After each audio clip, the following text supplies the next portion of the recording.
بسم اللہ الرحمن الرحیم۔ سورۃ الملک آیت نمبر 15۔ هو الذی جعل لکم الارض ذلولا فامشوا، وہی ہے جس نے بنایا زمین کو تمہارے لیے تابع فرمان۔ یہاں اللہ تعالیٰ نے پھر سے اپنا نام لیے بغیر آگے بات کیری کی ہے، یعنی پچھلے رکوع میں بھی ہم نے دیکھا کہ اللہ تعالیٰ بار بار اپنی کائنات کی طرف اشارے کر کر کے اپنی پہچان کرا رہے ہیں، اور پھر یہاں پہ اللہ تعالیٰ کے فعل کا ذکر آئے گا، جعل لکم، بنایا اس نے، کس کے لیے بنایا؟ تمہارے لیے بنایا، الارض، زمین کو۔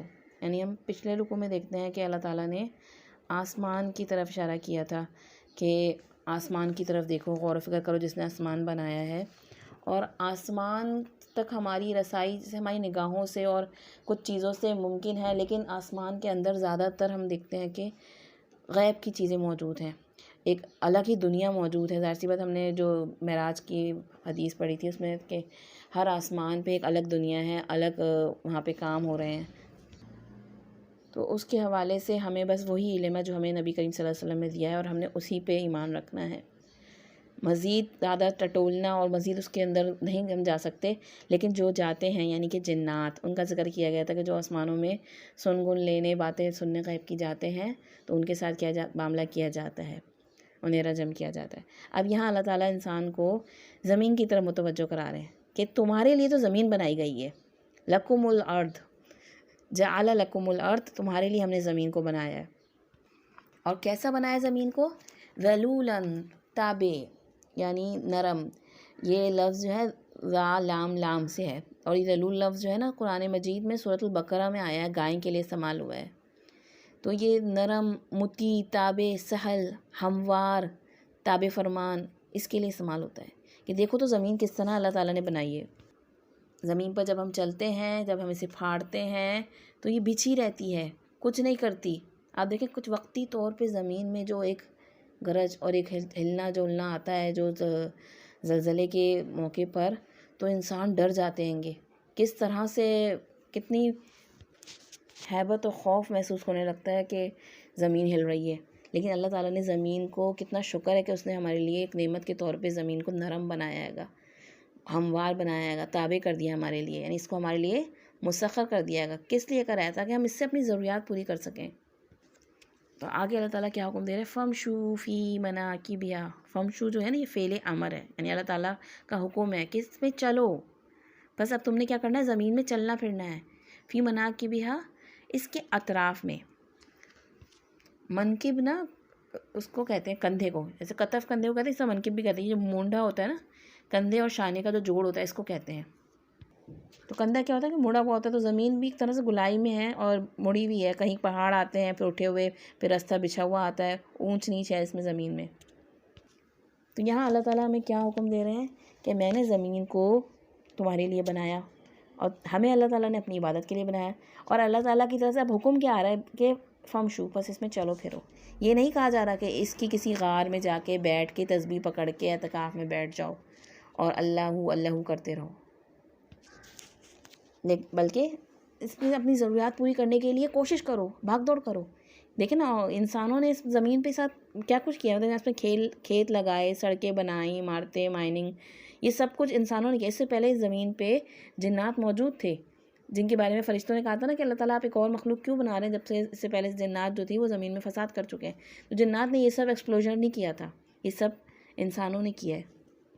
اور یہاں تو ہم دیکھ رہے ہیں کہ اللہ تعالیٰ کا ہمارے لیے حکم بھی ہے، اور آگے دوسرا حکم کیا آ رہا ہے؟ وَكُلُوا مِن رِزْقِهِ، اور کھاؤ، یعنی اس زمین سے کھاؤ، مِن رِزْقِهِ، اس کے رزق میں سے، یعنی اس زمین سے جو تمہیں پھر رزق دیا جا رہا ہے اس میں سے تم کھاؤ، یعنی تم چلو پھرو، کام کاج کرو، غور و فکر کرو، اور زمین جو کچھ پھر پروڈیوس کرے وہ رزق ہے اللہ کا دیا ہوا تمہارے لیے، اس میں پھل ہے، سبزی ہے، گرینز ہے، معدنیات ہیں، پانی ہے، جو بھی اللہ نے زمین میں پیدا کیا وہ سب کھاؤ۔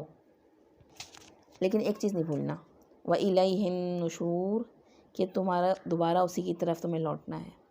یعنی ایسا نہ ہو اس زمین میں کھانے پینے میں، اس میں سیر و تفریح میں تم ایسے گم ہو جاؤ کہ تم بھول جاؤ اپنے رب سے ملاقات کا دن، کہ تمہیں لوٹ کے کہاں جانا ہے۔ یہ لفظ جو ہے ہم الیہ النشور، جو صبح کی دعا ہوتی ہے اور سو کے اٹھتے ہیں تو اس میں بھی پڑھتے ہیں نا، الحمدللہ الذی احیانا بعد ما اماتنا والیہ النشور، یعنی تعریف و شکر اس ذات کے لیے جس نے ہمیں ہماری موت کے بعد دوبارہ اٹھایا اور اسی کی طرف لوٹ کے جانا ہے. یعنی آج تو ہم اٹھ گئے اس دنیا میں، لیکن ایک دن کیا ہوگا، ایک دن قبروں سے اٹھیں گے. تو اللہ تعالیٰ نے ہمارے لیے زمین کو نرم و ہموار بنایا تاکہ زمین سے ہم فائدے حاصل کریں اور زمین کو ایکسپلور کریں، اور ان کاموں کو بھی ثواب سمجھا گیا ہے. آج ہم اپنے بارے میں سوچیں کہ ہم صرف کھانے پینے اور شاپنگ کرنے کے لیے گھومتے پھرتے ہیں، انجوائمنٹ کے لیے، لیکن کیا اس میں غور و فکر کر کے کوئی ہم واقعی میں اس دنیا والوں کو کوئی فائدہ پہنچا رہے ہیں؟ میں نے پہلے بھی بات کی تھی نا، سٹارٹنگ میں کیا بات آئی تھی کہ جو برکت والا شخص ہوتا ہے گا اس سے خیر نکلتی ہے اور دوسروں تک بھی پہنچتی ہے وہ خیر. تو اللہ تعالیٰ نے اس میں اونچی نیچی زمین پر دریا، صحرا، یہ سب چیزیں جو بنائی ہیں، یہ اصل میں کیا ہے؟ اصل میں تو دنیا کی خوبصورتی بھی ہے، اور اس پہ ہمیں چلنے پھرنے کو، غور و فکر کرنے کو بھی کہا گیا ہے. ایک غور و فکر ہے جو ذاتی غور و فکر ہے، جو میں کروں گی اور میرے دل کو اس کا فائدہ ہوگا، اور ایک غور و فکر ہے جو علمی اعتبار سے ہوگا، جس سے پوری دنیا فائدہ اٹھا سکتی ہے، دوسرے لوگ بھی فائدہ اٹھا سکتے ہیں. کیونکہ زمین کی خلافت انسان کو ملی ہے، آدم علیہ السلام کو دی گئی تھی زمین کی خلافت نا، اور کس بنا پہ ان کو فرشتوں پہ اور دوسری مخلوق پر ترجیح دی گئی؟ علم کی بنا پر. تو زمین کی خلافت کے لیے علم ہونا ضروری ہے. زمین کی خلافت کے لیے صرف تسبیح و تقدیس کافی نہیں ہے، بلکہ زمین سے متعلق علم ہونا بھی ضروری ہے. کیونکہ تسبیح و تقدیس تو یہ سب تو فرشتے بھی کر رہے تھے، فرشتوں نے یہی تو کہا تھا کہ ہم کر رہے ہیں تسبیح و تقدیس، تو کیا ضرورت ہے اس نئی مخلوق کو بنانے کی. لیکن جب ہم عبادت کا کانسیپٹ سمجھتے ہیں نا کہ ہم عبادت کے لیے پیدا کیے گئے، تو ہم ان سب چیزوں سے اپنے دماغ کو کٹ کر دیتے ہیں. حالانکہ دیکھیں پچھلے رکوع میں بھی اللہ تعالیٰ نے کتنا غور و فکر کی طرف دعوت دی، بار بار کررتین، بار بار غور و فکر کرو.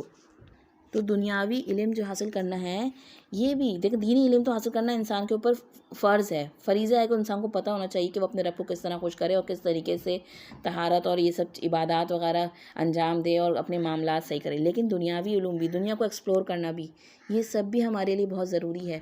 ہم دیکھتے ہیں کہ جب مسلمان ایمان میں بہت آگے تھے اور واقعی میں دین اور دنیا کو انہوں نے ایک ساتھ لے کے چلے، تو انہوں نے بہترین قسم کی ڈسکوریز اور چیزیں کری سائنس میں، جن کا اب آج تک نام دیکھیں نا، اب البیرونی ہے، ابو علی سینا ہے، ابن الہیثم ہے، جابر ابن حیان ہے. یہ نام کن کے نام ہیں؟ یہ مسلمان سائنٹسٹ کے نام ہیں، جنہوں نے واقعی میں دین میں رہتے ہوئے، اللہ کو ایمان رکھتے ہوئے، اللہ کے حکم کو فالو کرتے ہوئے اس دنیا کو ایکسپلور کر کے دنیا کو کون سا بہترین علم سے نوازا. تو اصل چیز یہ ہے کہ ہمارا اس حوالے سے کانسیپٹ کلیئر ہونا چاہیے کہ عبادت کیا چیز ہے، اور عبادت میں ہمیں کیا کیا حکم ہے. کہ ہمیں فمشو کا بھی حکم دیا جا رہا ہے اس آیت میں کہ زمین میں چلو پھرو بھی، اور ہمیں دوسرا حکم کیا دیا جا رہا ہے، کلو کا بھی حکم دیا جا رہا ہے کہ کھاؤ پیو بھی. اللہ تعالیٰ نے جو نعمتیں دی ہیں نا، ان سے فائدہ اٹھاؤ. لیکن تیسری چیز جس چیز کو ہائی لائٹ کرا گیا وہ الیہ النشور، اس چیز کو نہیں بھول جانا کہ میری طرف واپس لوٹ کے آنا ہے. پھر ہم یہ سوچیں کہ ہمیں کس طریقے سے دنیا کو اور علم کے حوالے سے فائدہ لینا چاہیے. تو اس سے پہلے تو کہ انسان اپنا شوق دیکھے اور پھر اپنی شوق میں اس فیلڈ میں ایکسل کرنے کی کوشش کرے اللہ کی حدود میں رہتے ہوئے. ہم دیکھیں فرشتے بھی جو ہے نا، مختلف قسم کے فرشتے اللہ تعالیٰ نے بنائیں گے، اور ہر فرشتے جو ہیں وہ اپنی اپنی فیلڈ کے ہیں. کرامن کاتبین ہیں، وہ اعمال نامہ لکھنے والے فرشتے ہیں گے.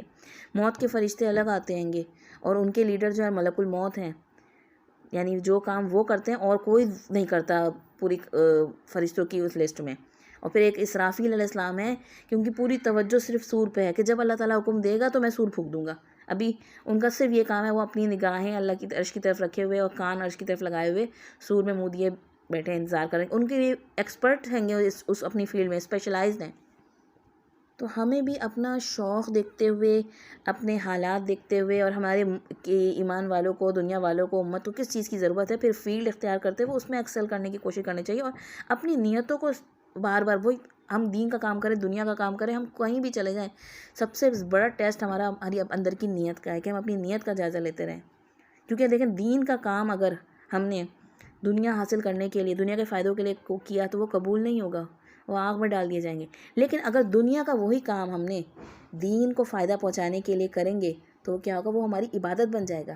یہی وہ سائنٹسٹ تھے نا، جو جب انہوں نے دین میں رہتے ہوئے دین کو فائدہ پہنچانے کے لیے، امت کو فائدہ پہنچانے کے لیے دنیا کا کام کیا، تو اللہ تعالیٰ نے ان کے ناموں کو رہتی دنیا تک کے لیے امر کر دیا.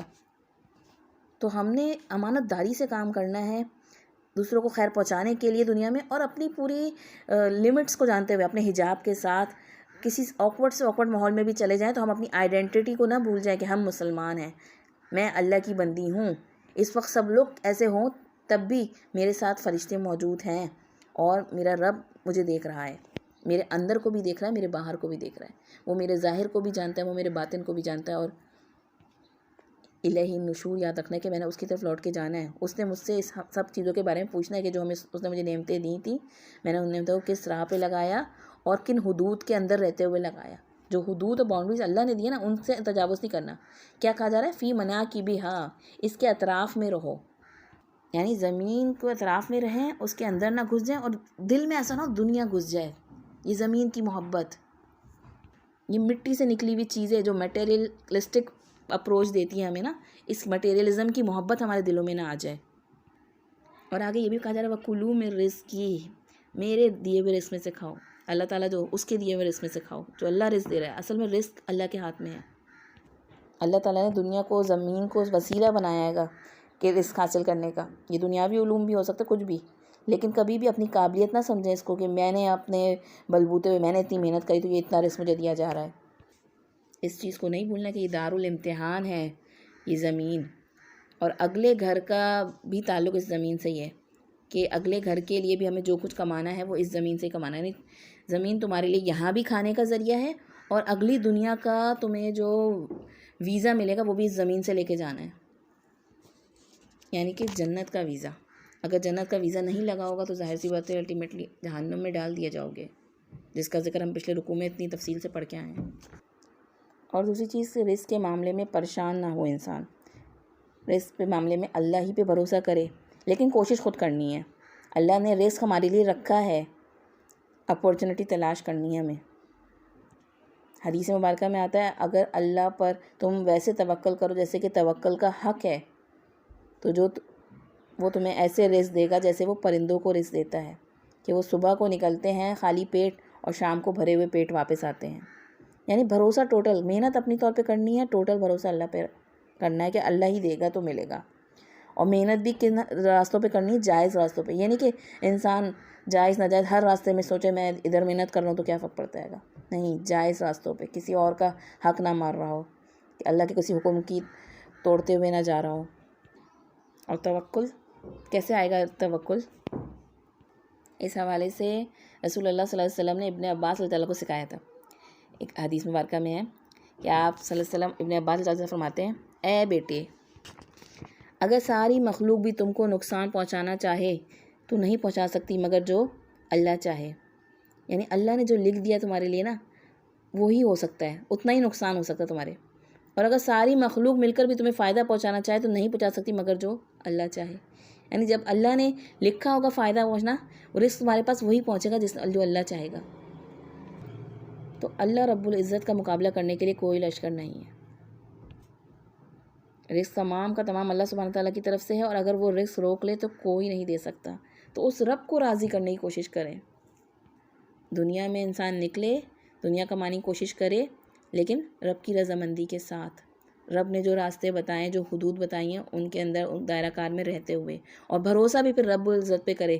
اپنی محنت پہ نہ کرے، اپنے اسباب پہ نہ کرے، اپنے ٹیلنٹ پہ نہ کرے، بلکہ صرف خالق کائنات پر جو سب کو رزق دے رہا ہے. اب دیکھیں وہ کتنا بڑی کائنات میں کتنی مخلوقات ہیں، ان گنت مخلوقات ہیں، ان سب کا رزق اللہ کے ذمے ہے. سورۃ الزاریات میں اللہ تعالیٰ فرماتے ہیں ان اللہ هو الرزاق ذو القوۃ المتین، کہ بے شک اللہ وہی خوب رزق دینے والا ہے اور نہایت مضبوط قوت والا ہے.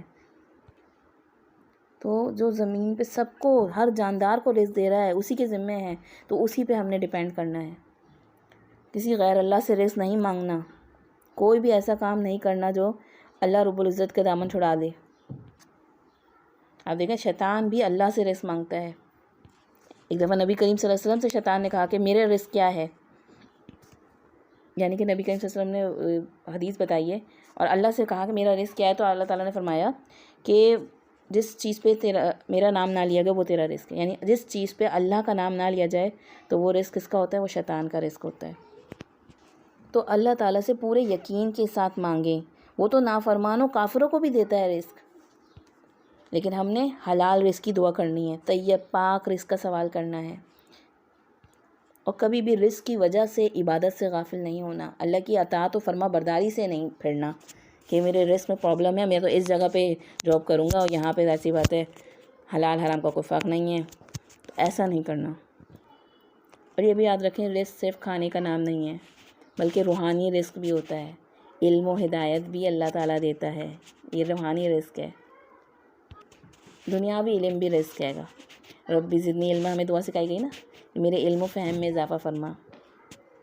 اس کے علاوہ لوگوں کی محبت بھی رزق ہے، اچھے رشتے بھی رزق ہیں، نیک اولاد بھی رزق ہے۔ تو رزق کی ٹرم جو ہے نا بہت وسیع ہے، اللہ تعالیٰ نے بہت وسیع رکھی ہے۔